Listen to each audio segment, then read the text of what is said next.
এতদিন তো অনেক ধরনের ডিমের অমলেট খেয়েছেন। পালংয়ের পুরভরা ডিমের অমলেট কি কখনো খেয়েছেন? যদি খেয়ে না থাকেন, আপনাদেরকে আমি রিকোয়েস্ট করছি একবার হলেও বাসায় এভাবে তৈরি করে দেখবেন। এত বেশি মজাদার হয় খেতে, আর এটা তৈরি করা 2 মিনিটের ব্যাপার।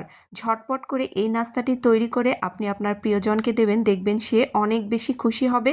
আর খেতেও এত বেশি মজাদার হয় যে তৈরি না করলে বুঝতে পারবেন না।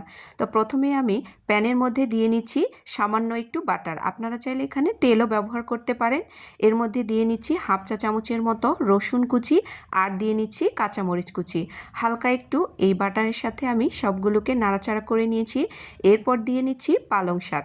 আমি এখানে 1 বাটির মতো পালং শাক নিয়েছি। এর মধ্যে দিয়ে নিচ্ছি স্বাদমতো লবণ আর সামান্য একটু কালো গোলমরিচের গুঁড়ো। এটা ফ্লেভারের জন্য ব্যবহার করি। এই পর্যায়ে চুলার জালটাকে মিডিয়াম টু হাই রেখে পালং শাককে আমি 1 মিনিটের মতো রান্না করে নেব। যেহেতু এখানে পালং পাতা ব্যবহার করা হয়েছে, রান্না করার জন্য খুব একটা বেশি সময় লাগবে না। পালং শাক রান্না হয়ে গেছে, এটাকে আমি একটা বাটির মধ্যে উঠিয়ে নিচ্ছি।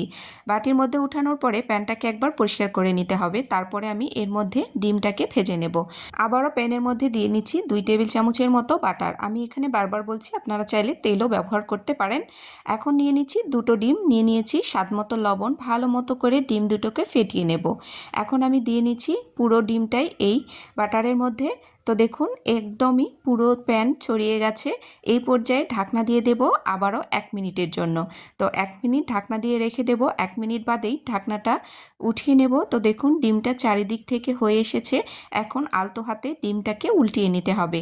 তো এই পর্যায়ে একটু সাবধানভাবে ডিমটাকে উল্টিয়ে নিতে হবে, যাতে ডিমটা চারিদিক থেকে একদমই আস্ত রয়ে যায়, ভেঙে না যায়। তাহলে ডিম পোস্টটা দেখতে খুব একটা ভালো লাগবে না। তো আমি ডিমটাকে উল্টিয়ে নিয়েছি। তো দেখুন একদমই ভেঙে যায়নি।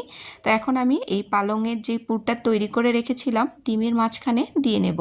পুর দেওয়া শেষে এর মধ্যে দিয়ে নিচ্ছি সামান্য একটু চিজ। এটা অপশনাল, চাইলে দিতে পারেন, না চাইলে নাও দিতে পারেন। দিলে টেস্টটা একটু বেশি ভালো হয়, তবে না দিলেও খেতে বেশ ভালো লাগে। তো আমি দিয়ে নিয়েছি। এখন ডিমটাকে ফোল্ড করে মাঝখানে পুরটাকে নিয়ে নিয়েছি। এখন আমি কিছুক্ষণ ঢাকনা দিয়ে দেবো, যতক্ষণ না এই চিজটা মেল্ট হয়ে যায়। তো কিছুক্ষণ অপেক্ষা করব। তো দেখুন একদম রেডি হয়ে গেছে পুর ভরা ডিমের অমলেট। খেতে যে এত বেশি সুস্বাদু হয়, আপনারা যদি একবার তৈরি করে দেখেন, বারবার এভাবে পালংয়ের পুর ভরা ডিমের অমলেট তৈরি করে খাবেন। প্যান থেকে আমি ডিমের অমলেটটাকে উঠিয়ে নিয়েছি। এখন আমি কেটে নেব পরিবেশনের জন্য। তো একটা ডিমের অমলেট যদি আপনি সকালে নাস্তার জন্য তৈরি করেন, একজনের পেট একদম ভর্তি হয়ে যাবে।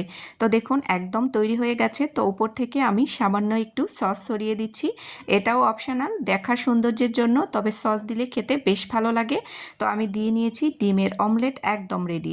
সুস্বাদু ও দুর্দান্ত স্বাদের এই পালং শাকের অমলেটটি অবশ্যই বাসায় ট্রাই করে দেখবেন। আল্লাহ হাফেজ, আসসালামু আলাইকুম।